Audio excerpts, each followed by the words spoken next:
to the Players Lounge.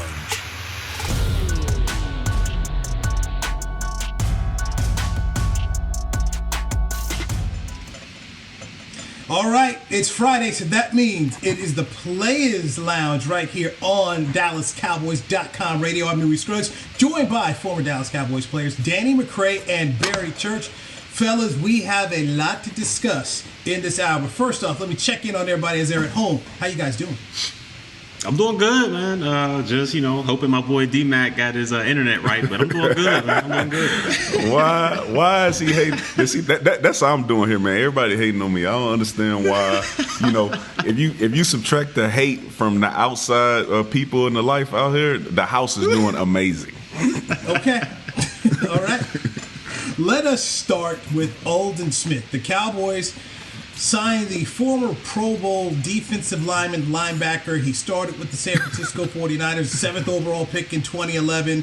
Ended up having some substance issues, got cut by the Niners, signed by the Raiders. Raiders ended up dropping him.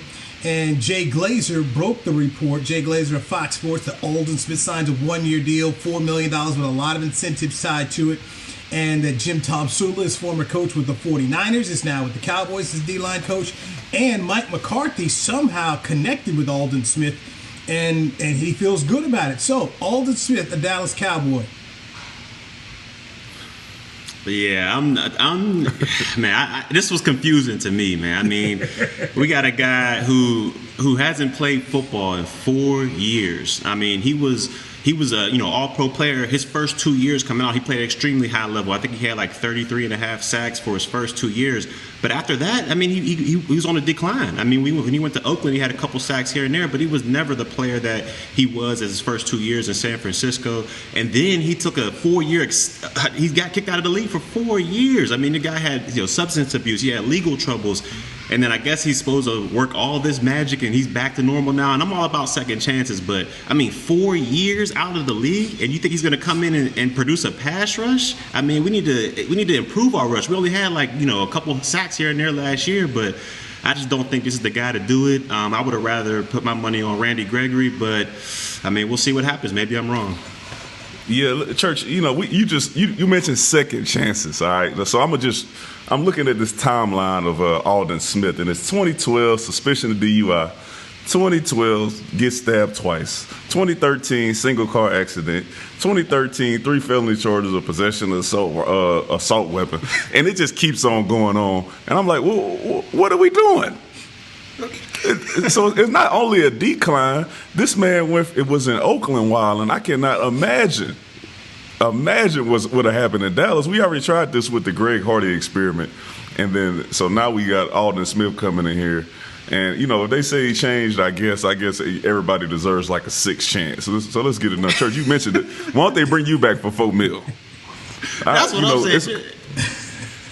Just bring me. If you're gonna bring somebody back for $4 million, I'm coming out. I've been only out of football for 2 years. If y'all giving up $4 million, let me slide back in there, man. Jesus. Yeah. Okay. I'm gonna play devil's advocate here. Okay, I'm just gonna play devil's advocate. Oh, here we go. I will base it off the one interview that I did have with Aldon Smith. Okay, it was the Super Bowl up in New York, Broncos and Seahawks, and Aldon Smith came by and sat down at our NBC Sports Radio booth. I got to talk to him a little bit before we went on mic, and then on mic, and then just a little bit afterwards. And he was he had his issues at the time, but he wasn't a bad dude. Now, I like to consider myself a pretty decent judge of character. He wasn't a bad guy. And you guys know, there's guys who do a lot of things that are questionable, that are bad people. You're like, man, you're a bad dude. This guy, I thought he was lost as a young guy.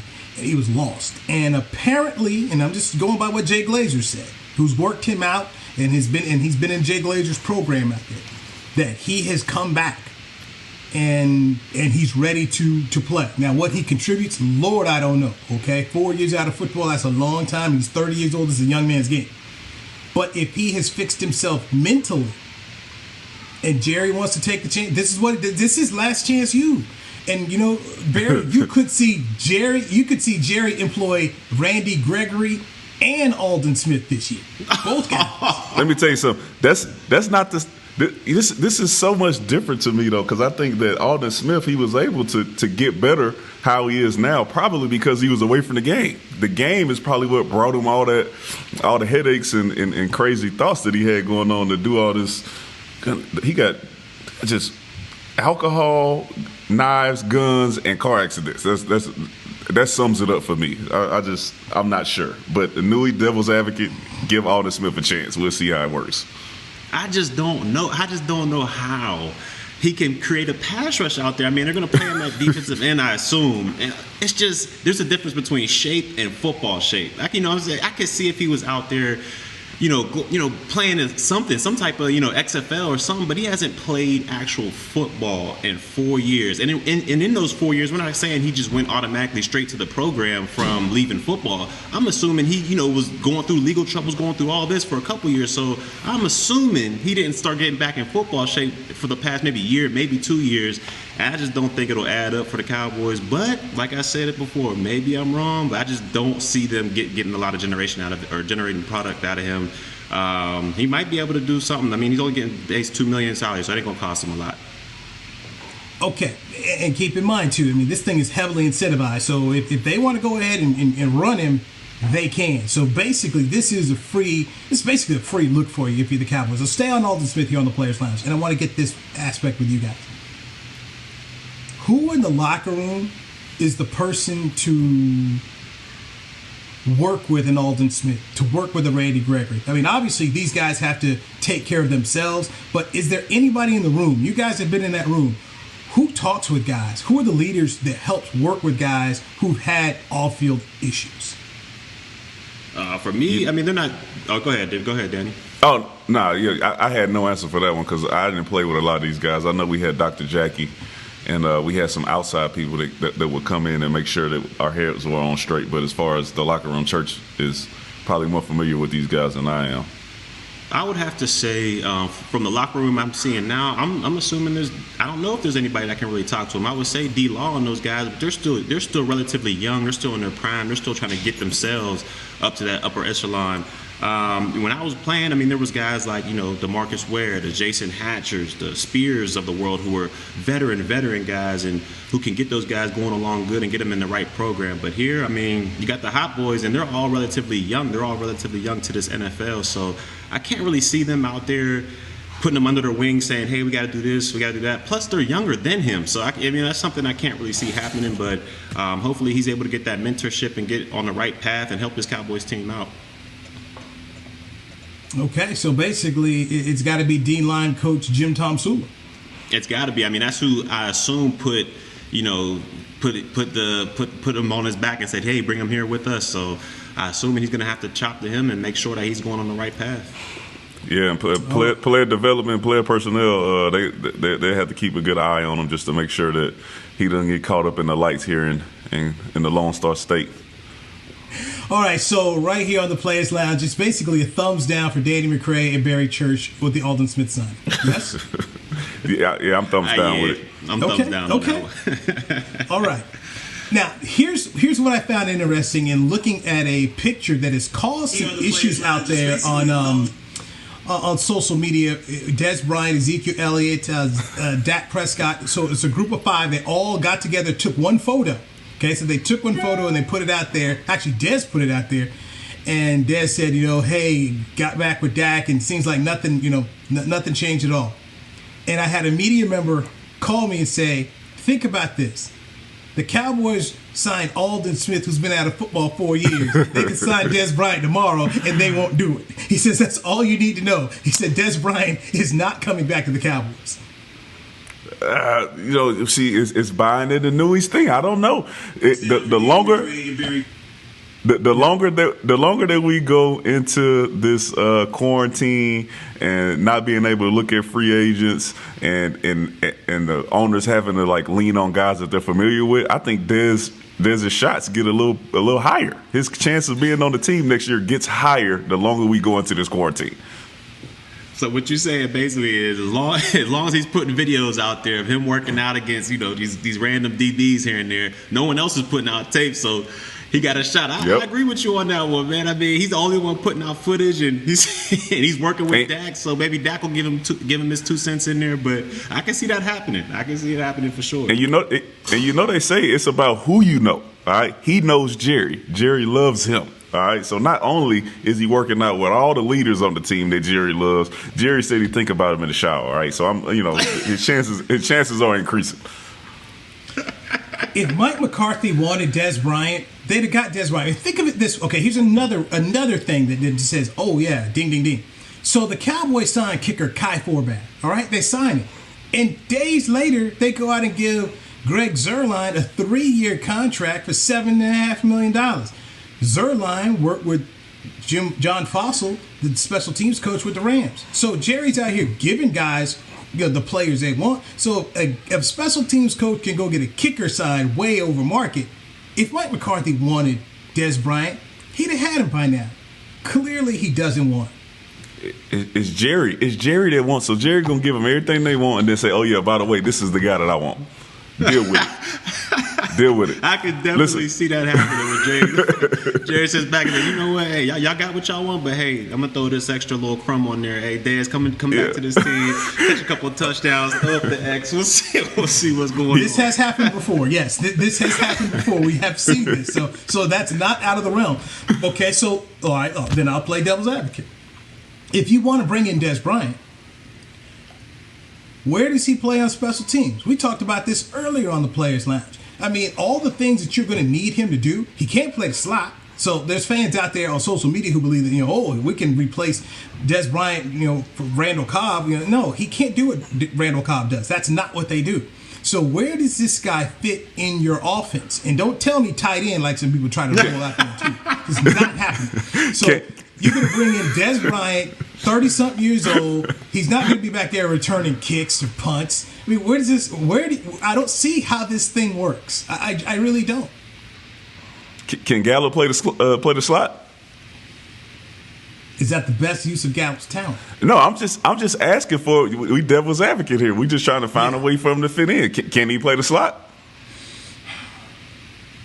I don't think he can play the slot. I don't think he can. I don't know. I don't think he can. Go ahead. Oh no, I'm good. I think that his chances are increasing. Newy is opposite, but he also don't like Papa though, so I can't trust him. I think if you go sign Aldon Smith, a dude who's been out on the street for 4 years with all those, they said, nah, Dez, we're good. We're gonna go with Aldon Smith. That speaks volumes. No, they didn't say it. The D-line coach said that he can't use Dez. The only person that really want Dez is Jerry.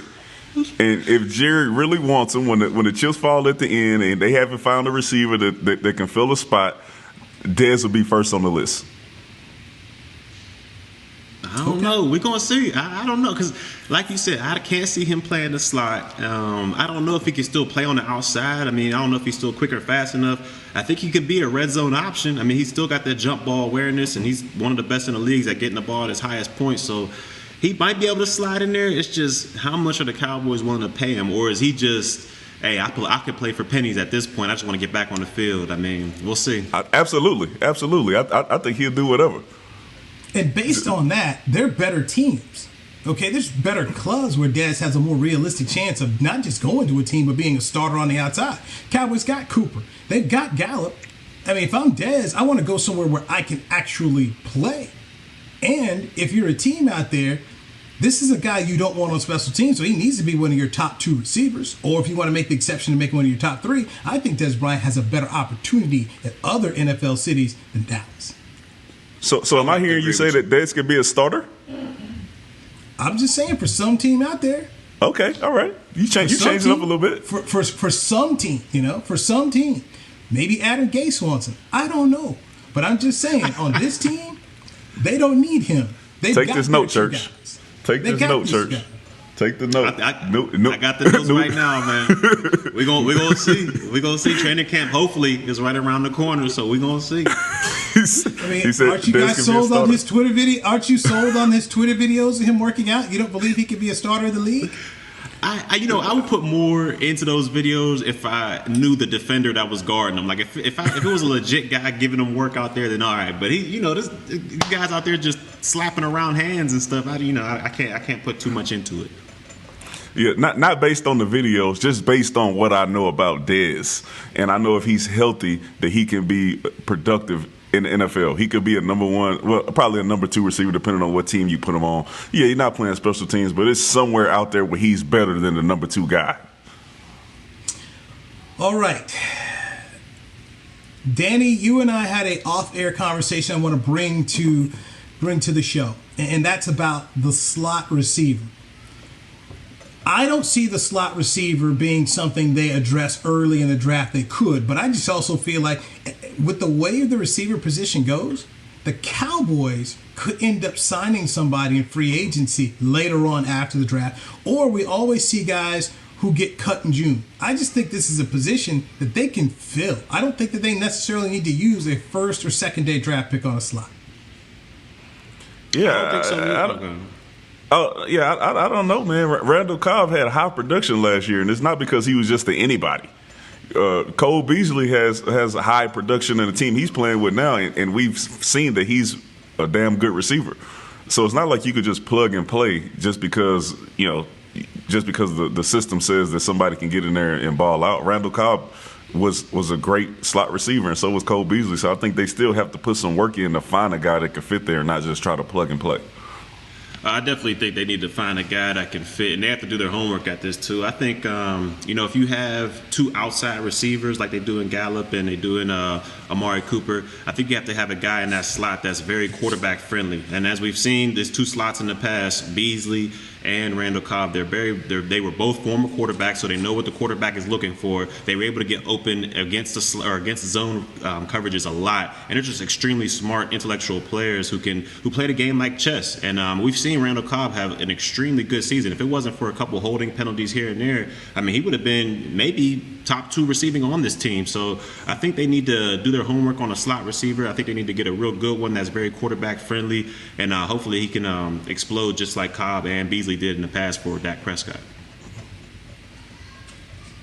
All right.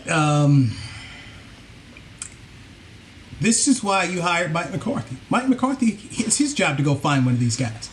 It's his job to take a young player, which he specialized in Green Bay because Ted Thompson was always drafting guys. He can go make a wide receiver. That's why I'm paying these guys this kind of money. You go find me somebody. They were able to find Cole Beasley, he's an undrafted free agent. The Cowboys were the first team to bring in Danny Amendola, unrestricted free agent. I just believe they can find one of these guys. When we come back, I will tell you why the Cowboys cannot use a first-round pick on a wide receiver. Okay, I'm going to give you that. Also, this whole Jamal Adams trade that some of you folks out there have been trying to sit around here and peddle. We'll get into that. And one Cowboys player called a turd on ESPN Friday morning. We'll dive into that next. I'm Newy Scruggs. He is Danny McCray, Barry Church. We are the Players Lounge right here on Dallas Cowboys Radio. I'm Jay Novacek, former tight end for the Dallas Cowboys. Back in the day, I was the guy who always got the tough yards, and that's why I run with John Deere today. In fact, I have a John Deere 3025E tractor that can handle any yard work I need to do, even the tough yards way out back. So if you have 1 acre or 1,000, John Deere has the equipment that's just right for you. Visit a John Deere dealer today and run with us. We are the official tractor provider of your Dallas Cowboys. Essilor is a proud sponsor of the Dallas Cowboys, helping fans see more and do more with our best vision solutions. Our lens technologies reveal a world more beautiful than you can imagine. For a limited time, get the Essilor Next Gen offer. When you buy the latest generation of Transitions lenses with select Essilor lenses, you can choose a second pair of clear lenses for free with qualifying frame purchases. Restrictions apply. Find a participating eye care professional by visiting EssilorUSA.com. Essilor. See more, do more. Want to use what the pros use? How about the official men's skincare brand of the Dallas Cowboys, Jack Black? Right now you can get the Jack Black Starter, a curated collection of Cowboys locker room favorites for just $10 with free shipping. The starter includes 4 Jack Black skincare favorites plus a full-sized intense therapy lip balm. Go to getjackblack.com/Cowboys and use the code word TEAMJB. That's getjackblack.com/Cowboys. The Jack Black Starter, $10 free shipping. Your new apartment's big. Such a great deal. It's okay. Just okay? What's not to... It's right above the subway! Well, I bet you don't even notice it after the... That's my neighbor, Angus. A deal that's just okay is not okay. Get a great deal with America's Best Network. Come into an AT&T store to find out how to get one of our popular smartphones for $0 down. Based on GWS 1 score, September 2019. Back to the Players Lounge.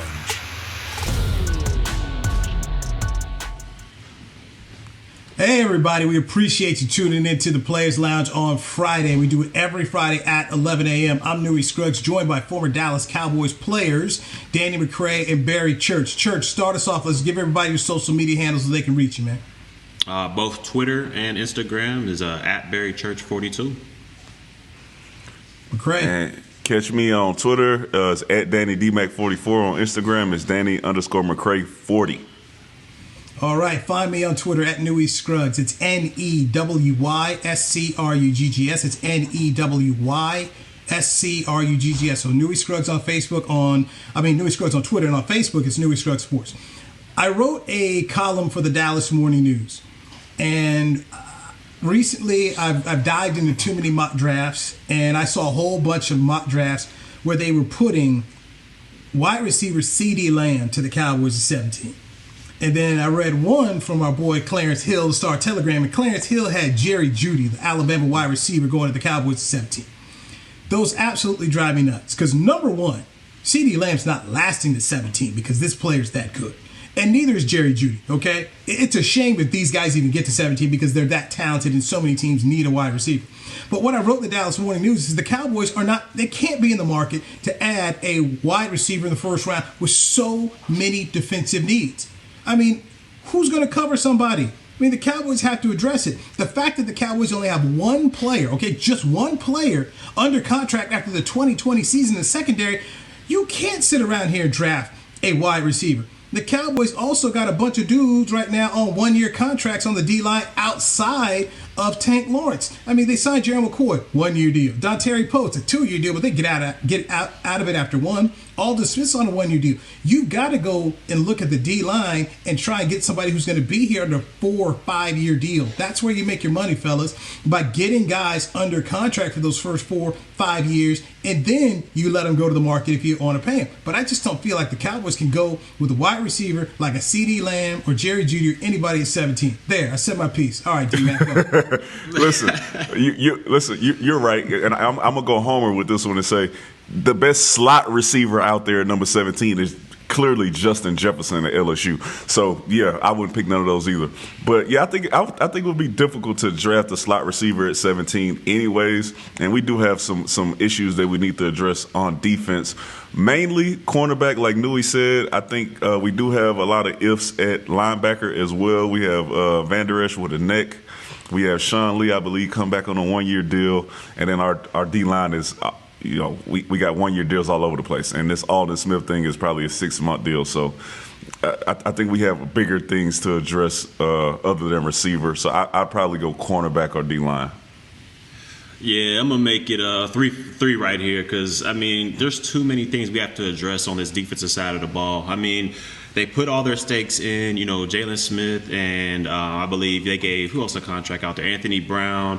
And then the rest of the guys, and they got DeMarcus Lawrence. But the rest of the guys, I mean, they're all on one-year deals, just like you guys said. And we don't want to get caught in the same situation that we're in on the offensive side of the ball where we got to pay all these different people or everybody's going to leave in free agency. So I just think we have to address that defensive side of the ball, especially in the secondary. I mean, we lost Byron Jones. I mean, you got Cheeto out there and you got Jordan Lewis. But Jordan Lewis, to me, is more of a nickel cornerback than an outside cornerback. So you're going to have to find someone out there. And Cheeto Awuzie, he struggled last year and even the year before that. So I don't even know if you can consider him as your starting outside number one corner. They lost Jeff Heath, who was a kind of a quarterback of the defense back there. They did bring in Clinton Ha-Ha-Dix, who is an experienced player and can get the ball at sometimes. So they addressed that need back there. But I think they got to look at this defensive side of the ball. There's too many guys on the offensive side of the ball, too many weapons over there to even add some more first-round talent. I mean, you got Amari Cooper out there, you got Gallup out there, Blake Jarwin, who hopefully will, transform into this transcendent type tight end. I mean, you got the best running back in the league back there, and you got a great quarterback. So there's not enough balls to go around to add another first-round talent to that offensive side of the ball. I think you got to stay with the defensive side. And I'm going secondary, maybe a corner, maybe a safety, and then after that, hitting straight D-line the rest of the draft if it was up to me. But they don't pay me to do that side, so we'll see what happens. We had a discussion about Delpit back there. I just said that safety would be a little difficult for them to draft right now, because if you draft one in the first round, who's taking the back seat? Is it Clinton Dix or is it Woods? Woods got to take a back seat to me. I mean, he's a good player. So he's going to special teams? Get him to get a big hitter in the second special teams or something. If you got a chance to add a safety back there with the talent like Delpit has, I think you got to go get him. But where is Ha Dix going to play? Is he going to be that free safety? If that were the case, that means Xavier's going to be down in the box more. I'm not sure if he's big enough to handle that down there, but we'll see. I mean, Newy already nixed the Jamal Adams trade, but I'd be a fan if he was able to come down to Dallas and be that box safety we need. Another 1-year deal. Let's spin this here. Let's spend some more time here on Jamal Adams, because we got some great comments that are coming in here from Cowboys fans, and we do appreciate it. Here's my thing on Jamal Adams and why I do not think the Cowboys can make a play for the play. If you trade Adams, you're going to have to give up a premium pick, most likely your number 1. Then when you trade for Adams, you're going to have to give the guy a long-term deal. Much in the same way what you just did with Amari Cooper. You traded for Amari Cooper, you guys going to want a long-term deal here. And we all know when these guys go to Jerry Jones for their contracts, they want to be paid the top of the market. Cooper, top of the wide receiver market. Zeke, top of the running back market. Tank Lawrence, top of the defensive end market. Zach Martin, top guard. I mean, so you're going to have to come here, bring Jamal Adams, pay him big, significant dollars. I don't see where they're going to have that money, especially once they sign Dak Prescott. So from an economic standpoint, you're not going to have that kind of money to put towards Jamal Adams. What's your best bet? And when you start talking about trying to sign guys, we know corners and defensive ends, the market for those guys is skyrocketing. You can't afford to go to the free agent market to pay. So that's why you got to draft him. Either draft yourself the corner or you draft yourself the defensive end. Go ahead, McCray. Well, with that, I just saw that Jadeveon Clowney is dropping his asking price. So maybe the market is changing a little bit with this, with everything that's going on. He dropped, $2 million off of it? $3 million. You get it for 17 now. 17 now. So that market is changing. So 3 sacks for $17 million. Good luck with no that. way in hell. There ain't no way in hell I'm giving Clowney $17 million. Ain't no way in hell, man. That's the first time I've seen that. Is I'm dropping my price, y'all. Y'all come holler at me. I got a quick question though. So since we're on the defensive side of the ball, and we've seen that McCarthy has brought in kind of the defensive lineman that he won. He brought in Poe. He got in McCoy. What do we do with Crawford here? I mean, do we keep him on there as a depth piece or starting defensive tackle or defensive end, or do we let him go to save cap space? I mean, I just want to know what your thoughts are on that one. Go ahead, McCray. Go. No, I'm keeping him. Like I said, I gave a thumbs down on Aldon Smith, so I got to keep Crawford. Okay. To me, Crawford is he reminds me of a guy that the Cowboys used to have named Greg Ellis, where Greg Ellis was a solid citizen and he was a solid player. He wasn't D-Ware, but he was there. And when healthy, Crawford helps you. I think they leave him at defensive end. And when you start talking about Aldon Smith and Randy Gregory, those are hope pieces. You hope they're there. So with those guys and possibly all 3 guys and rotating guys in here, maybe that's how you end up trying to solve your issues with Quinn, that you have 3 guys there. And maybe they take Chasen from LSU. I don't know. But Mike McCarthy spoke about wanting to have a lot of pass rushers. McCarthy said, we're going to score points. So we need pass rushers. So in McCarthy's world, I guess he's thinking we can score 30, 35 a game. That's going to make the other team have to get out there and sling it and throw it, and we can unleash guys there. So I just think if we listen to what the head coach has said and starting to look at some of the moves that they are making, that to me seems that they want to have a lot of guys who can get after the pass rusher. So Crawford not only stays, right now I think you have to pencil him as the starter, Church. I believe you're right on that one, and also, not only from his on the play field or on the play ability or on the field ability, but his off the field ability. I mean, we were talking about who's the type of guy that's going to be able to kind of rope in the Gregories or the Alden Smiths, and I think Crawford's that type of guy, that type of leader off the field, where guys kind of look up to him to see what type of direction they need to go in, and I think he's going to be one of those guys that kind of get those guys going in the right direction, hopefully, and get the most out of them for this Cowboys team. Why didn't McCarthy go get his guy Clay Matthews? I'm really confused about this Aldon Smith thing. I just feel like there was other options out there. I don't understand. Over Aldon, yes. Clay Matthews is old as heck, though. He old. Didn't he play? Did he play last year? He did. Yes, he did. Aldon Smith ain't played since 15. Oh yeah. Talking about I'm definitely with you on the Aldon Smith. I have no idea why they signed Aldon Smith, but if I had a choice, I'm picking Clay Matthews over Aldon Smith. Now he could prove me wrong. He can come back and be a superstar. I don't know, but as of today, especially in the situation that we're in, where he won't be doing OTAs, mini camp, possibly not training camp, this dude gonna walk off the street in some Timberland boots and then come on the field and play in week one. This is it. I don't know. I'm confused, but I'm no GM. So, if you sign Clay Matthews, who's giving up their starting spot? Sean Lee. We were just asking about no, put him at defensive end. Yeah, you just let him rush the pass. Clay Matthews is a line. Clay Matthews is a straight up line. Put him on the edge and let him rush. No, there's no room for Clay Matthews. Plus, remember, we talked about Aldon Smith. His contract is basically incentive-based. It's an incentive-based contract. Clay Matthews is not coming here under a contract that's not incentive-based. But when you got Van Der Esch, you got Jalen Smith, you got Sean Lee, there's no room for that. They can't afford his services. Plus, if you watched him last year, this is a guy that got exposed a lot. I just don't think he's what he used to be, which is one reason why Green Bay let him go. And after 1 year out there with the Rams and Uncle Wade, they decided to let him go. So I think you got to start to read tea leaves on him and whether or not you want to commit the type of dollars that Clay Matthews wants. I just don't see Clay Matthews being a fit for the Cowboys at all. He's a friend, just like Des Bryant is. Pick him up. I just don't know what tea leaves they're reading. The front office is reading when these tea leaves talking about a man has been out for 4 years. Yeah, listen, no matter how much sense it doesn't make for Clay or any other person that can play defensive end and rush the passer, I do not understand this Aldon Smith at all.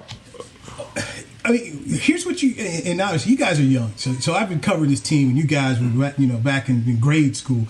Jerry Jones has been chasing after that Charles Haley type player for forever, since the 90s, when he brought Charles Haley in after Bill Walsh was so frustrated with him and got done with him in San Francisco. He's been taking chances on guys like Alonzo Spellman, Demetrius Underwood. Josh Brent came from Illinois. He had a bunch of substance issues from Illinois. They still took the chance and brought him in here. They bring in Greg Hardy. This is what the Cowboys do. They bring him. Pac-Man Jones. This is last chance you, man. I mean, this is what it is. Last chance you all day long. They just bring in Jason Brown as an assistant coach, and maybe he can work with these guys. or your boy Buddy down there in East Mississippi. Buddy can come in here and work with some of these guys. But this is what they do, man. I once had a conversation with Jerry after he brought in Terrell Owens, and then T.O. started causing some friction. And Jerry was being honored by the Boys and Girls Club as their international alumnus of the year. It was a really prestigious award. And I asked him, I said, Jerry, why do you put up with this guy? And Jerry teared up and he spoke about giving people second chances, that he believes in second chances. And he talks about in his life, people had given him second chances.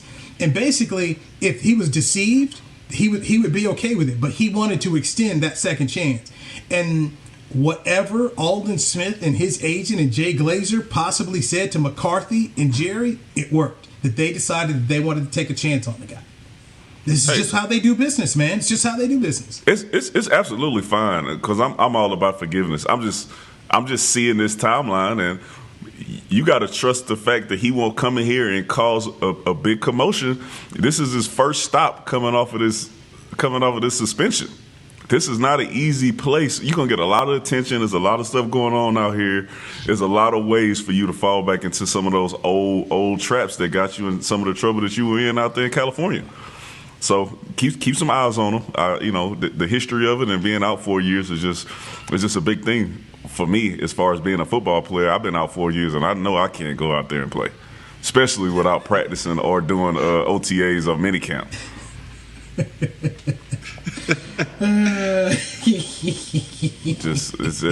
It's not that easy. It just make it seem like football is it's not easy. It's not easy. It's not easy. Nah. I'm not debating you on that, Danny. I'm not going to play devil's advocate. You know what it takes to play at this level in 4 years. That's like dog years, man. In football terms, and he's 30 years old now.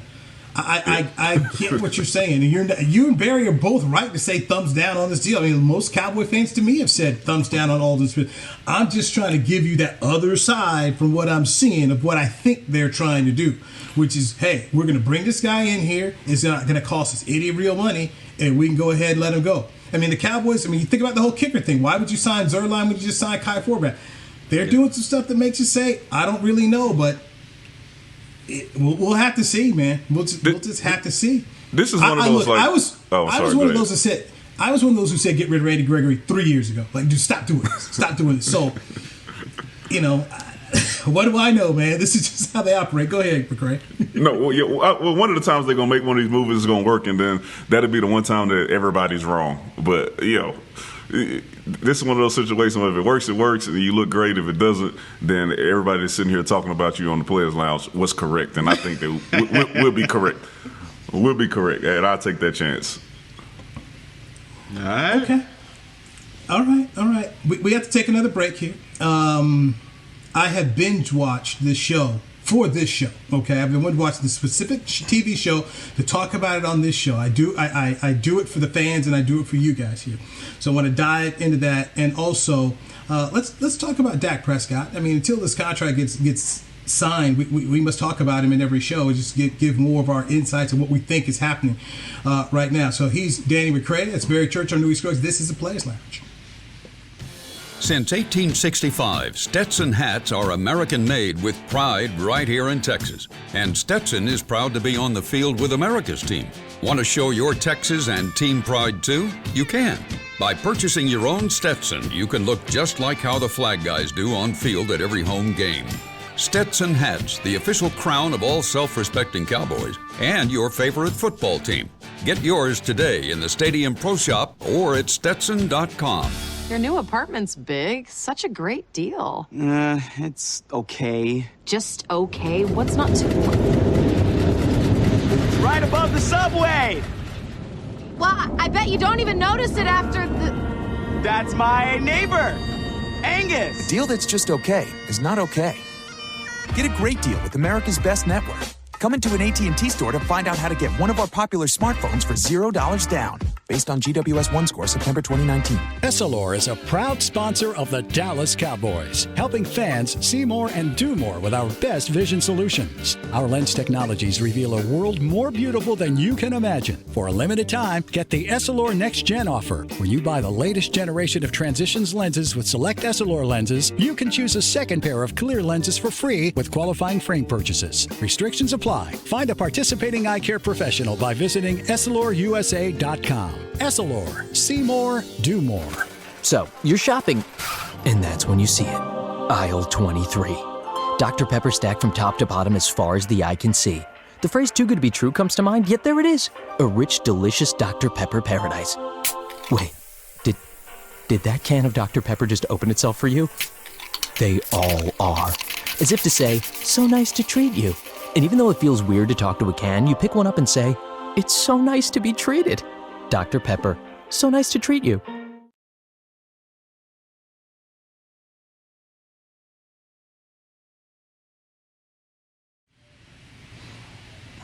Players Lounge here on a Friday. I'm Newy Scruggs, joined by former Cowboys players Danny McCray and Barry Church. And McCray is having a hard time the more and more he reads Aldon Smith's rap sheet. Bro, he got in trouble from 2013 to 2018. He was in trouble. So he was recently in trouble in 2018. In 2018, they was talking about him going to some rehab facility that after he beat up a girl, his fiance. So we just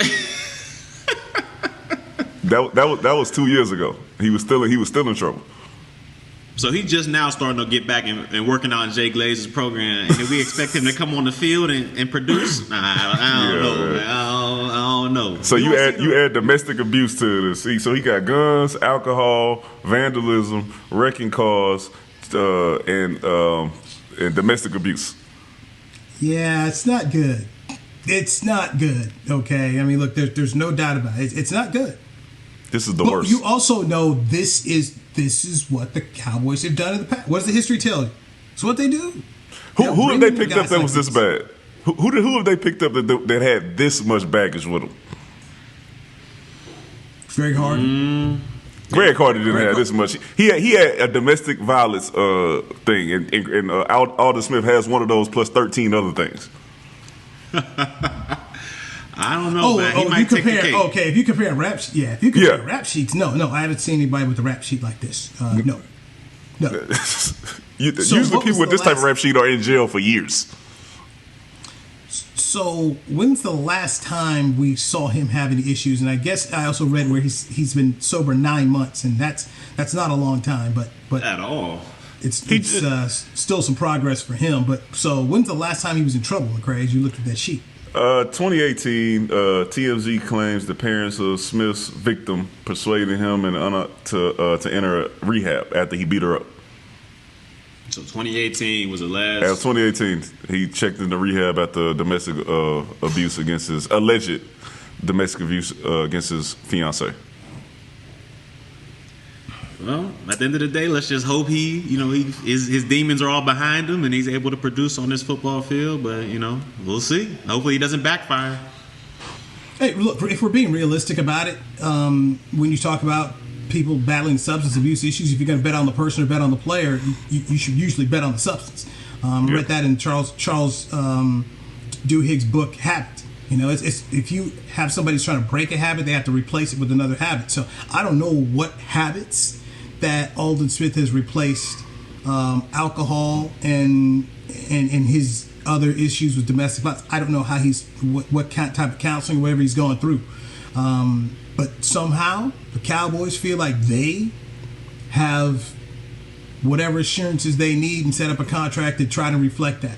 And I don't know how they're going to do it, honestly, man. I don't. But you're right to be as 100% skeptical as you are, Church, in the same way with you, Danny McCray, because he has not earned the benefit of the doubt here. There's no doubt. And we'll just have to see. And we'll see what they do in the draft. I think that this should not prohibit them from drafting Chase on out of LSU if he's sitting there at 17. You got to try and get some assurances in a 5-year contract with a edge player or a corner if you can there. I was watching a clip. Oh, go ahead. Sorry. No, I just said right. No, about Chase on. I'm sorry. I'm a pro LSU, you know it. Hey, look, you're not going to go wrong taking winners. You're not. So Rex Ryan, the former Jets and Bills coach, was on Get Up this morning, and he went hard after Amari Cooper. He called him a turd, said he vanishes in big games, said that he doesn't show up when he has to play other big corners. And I immediately thought of the conversations that we held right here on the Players Lounge, and you guys had posed some of those same questions about Cooper. You didn't call him a turd, but you guys were tough on Cooper in the disappearing act and what he hasn't done in road games. So here it is being brought to the light on ESPN here. But I thought about you guys when I heard that. Yeah, to me, I wouldn't call him a turd. I mean, he's a good player. He's a good wide receiver. But it's just crazy how it's two different players, away games versus home games. I mean, we see, and when he's playing against big-time corners or when he's playing against average corners, we've seen the matchups against the Darius Slays. We've seen the matchups against the Gilmores out there where they put the clamps on him when they're physical, and he's not able to do that much. And then we've seen the away games. I mean, there's no excuse for that. I believe it was Philadelphia, that fourth and 13, and he's not even on the field. And then in New York, we've seen him kind of get frustrated in his body demeanor, and he's just on the sidelines. There's nobody around him kind of helping him out health-wise, so he just kind of off the field himself. But I just, to me, he's kind of a Jekyll and Hyde player, and I think they took a risk giving him this much money. He is a very explosive player when he's on, but when he's off, he's extremely off, and we do not want him to be off in the biggest games of the season like he was last year. So I think they took a medium risk on this guy, but hopefully he's able to turn that home and road deficiencies into just a one complete season, because the Cowboys need him for this offense to succeed. Same here.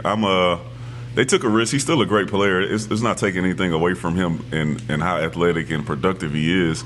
He just last year he just couldn't find a way to get it done on the road or against the top competition. Sort of a reminder of he maybe should go to New Orleans. They play like trash on the road. They play great at home. So you might fit in on that one. Maybe since Newy thinks that McCarthy is the guru here, he'll get this fixed for Coops, yes. Especially since they gave him 20.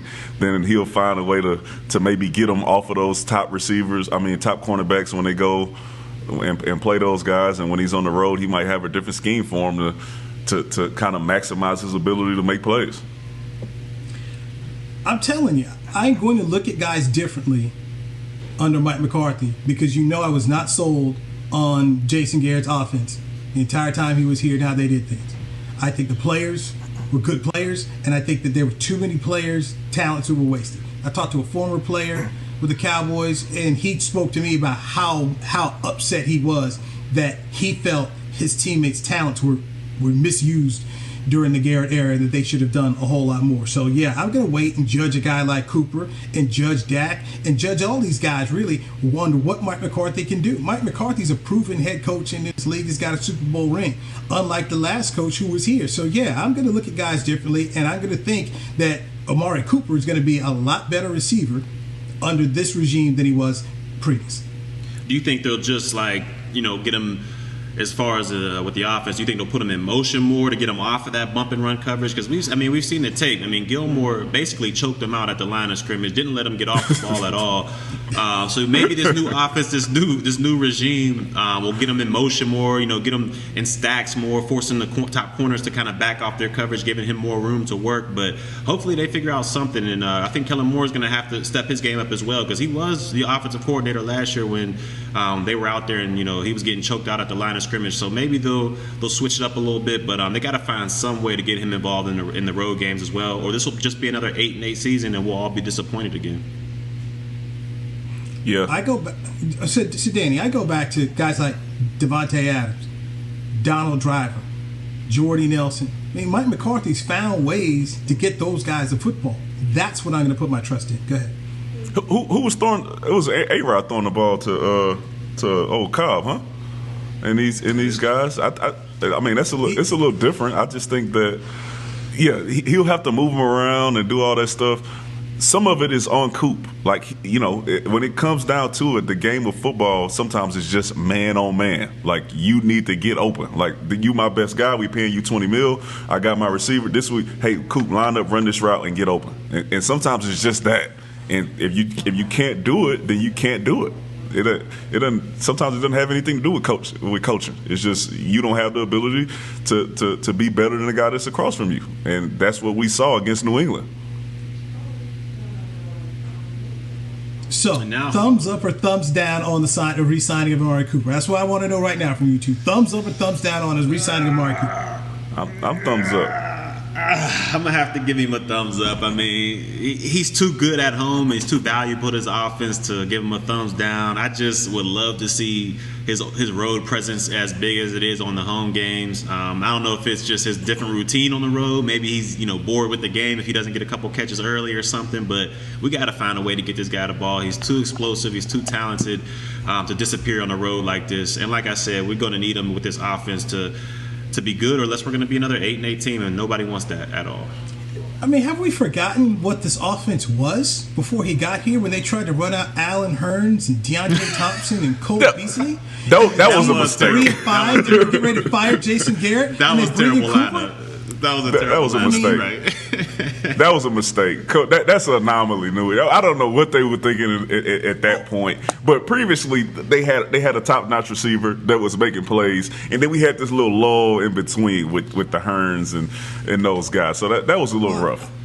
Well, I go back to this is one of my frustrations when Jason Garrett was a head coach. So Jason Garrett, Scott Linehan, they were done with Des Bryant. They wanted him going, and they came up with this cockamamie scheme to tell Jerry, "Oh, we're gonna fill in all these other guys, and Dak doesn't have to have Des in his ear. He can spread the ball out, and so we're gonna bring in Deontay Thompson because he worked with Sanjay Lal in Buffalo." This thing was trash and terrible, and they almost got themselves fired out of it until Cooper saved them all, and they had to give up a number 1 pick to do it. So I just find it interesting that, okay, this guy saved the season, and then now, well, Rex Ryan's gonna call the guy a turd, and I don't get it, man. I'm just saying, man, I don't get it. Let me tell you something. The first one, the good definitely outweighs the bad with Coop. 2, you gotta understand the position that these dudes were in to have to try to come up with these schemes to get Dez out of there. Imagine how crazy that Dez was driving them. And just like we saw on Amazon Prime on All or Nothing. Dez was in there driving them dudes crazy, and they knew they couldn't just go straight up to Jerry because Jerry loved them so much and say, "Hey, man, we don't think we can do it with this guy." So they had to come in here and risk their jobs and trash the whole team just to get them to see that we need somebody else as a top receiver. And they ended up getting Coop out of the deal. They were upset. They didn't know what to do. I was, it's just. Let's be honest, man. Let's be honest. None of those dudes, okay, not Derek Dooley, not Linehan, not Jason, none of them would go up to Dez and just say, "Hey, man, why don't you sit down and be quiet?" I mean, nobody had the gouillons, some huevos, I'm going to try to keep it clean, to sit up here and tell us, dude, let's sit down, shut up. But they didn't want to do that. And so they run him out, and then they get this cockamamie scheme, and it blew up in their face. So, man, I'm trying to... Jason Garrett, man, you're talking 10 years of futility, man. I mean, just so much talent wasted under this dude. You guys know it's true. So, yeah, I'm attaching my boat to Mike McCarthy saying, "You can do this, man. Please do this." Because I've seen too many talented guys. I mean, look at last year's team, man. Look how many guys are making money this offseason, and they only got 8 wins out of that group. Yeah, maybe I am putting too much into Mike McCarthy, but my goodness gracious, with just a little bit of better coaching, that's at least 2 more wins. Hey, Newy, so let me ask you a question. Let me ask you a question. So, what do you think? How many wins does McCarthy have to have this season for him to be considered, in your eyes, a successful first year as a head coach for the Cowboys? Ooh. Hey, don't be light on them, Newy. Don't be light, Newy. Hey, you can't. Don't. You better not say 8. Yeah. 8 or 9. Yeah, He gotta have. You say 8 or 9. I don't want to hear. Here's what I'm going to say right now, because it's April 2nd. Let me see what happens in the draft and what they do with the rest of free agency. Let me see what kind of roster he has set, because there's still pieces that need to get filled in here. I mean, for me, and you guys know, as defensive players, they got to find a number 1 corner on the outside, or somebody who could be, because Cheeto can't be their number 1 guy. They got to improve that area. So let's see what else they do. But based on the fact that you've got a division where Washington's not going to be any good this year. Now they got Jason Garrett and the Giants, so they really won't be any good this year. Stop it. You know, Joe Judge, and then they bring in all these dudes that Jason had. I mean, you got Cam Fleming going up there talking about he gonna do such and such. I mean, Cam Fleming. I mean, really, I'm not worried about the Giants or Washington. So this is gonna come down to the Cowboys in Philadelphia. Let me tell you something. Cowboys under Mike McCarthy, can they get his system and Mike Nolan's system up enough? Because that's going to be tough. You guys know that. Because that's going to be a challenge here. When do they get to work with these guys and implement their system? But right now, I got to say Philadelphia is the leader in the NFC East with just knowledge and the familiarity of what they've got going on. And with an extra wild card spot this year, I expect this Cowboys team to be in the hunt, if not make the playoffs under Mike McCarthy. That's what I'm expecting. So if they don't, in order for him to have a successful first season, are you saying they have to make the playoffs this first year? I'm expecting the playoffs under Mike McCarthy. But that could be 9 games. But that could also be 9 games. I need a number for how many games they need to win. I just told you, man. Talk to me after the draft. No, you can revisit this. You're not gonna nail me down on April 2nd. It's incomplete. Let me tell you something. I mean, let's be fair here. That's incomplete. We don't have the roster of what we think we're going to do. Give me a roster of what I think they have this year. That I got something to work with, Church. Newy, Be fair. While you throwing those shots over there, I'm gonna tell you one thing that we know about Jason Garrett is when he's an offensive coordinator, his history shows he knows how to run an offense and put up some numbers. He got Saquon over there, Danny Dimes. I think he will be okay. I wouldn't just count out New York just yet. You are right to count out Washington because I don't think they're going anywhere no time soon. I'll tell you this though. The Dallas better sweep New York. They better not let New York come in here and get a W. Y'all ain't gonna hear the end of it. Y'all ain't gonna hear the end of it. If Garrett come in here, in the Jerry's world and get a dub, I don't want to hear it. Me neither. I'm telling you. He gonna scheme it up. I'm telling you. They'll be ready to play. Do not sleep on New York.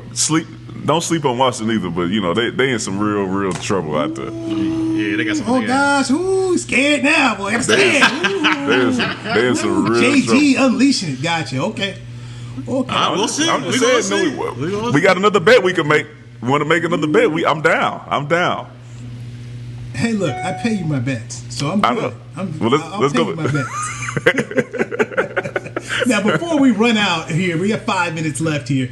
I have binge watched Ozark, and I am now on season 3. Okay, so I'm on season 3 of that Jason Bateman show on Netflix, and this thing is good. Okay. Don't tell me. Don't tell me season 3. Don't tell me yet.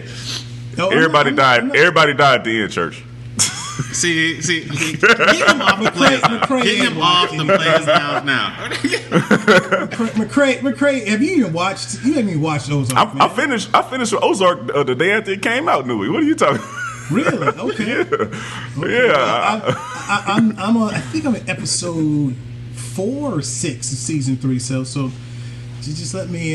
The brothers come back into the mix. I don't like the brother at all, man. I'm not gonna spoil it, man. Because if I start talking about the brother, then I'm gonna spoil it for you and church. So we'll talk about it.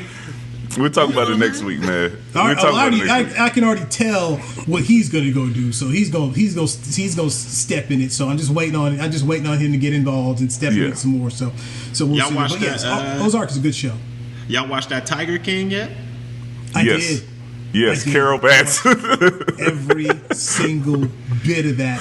And you know what? I liked it.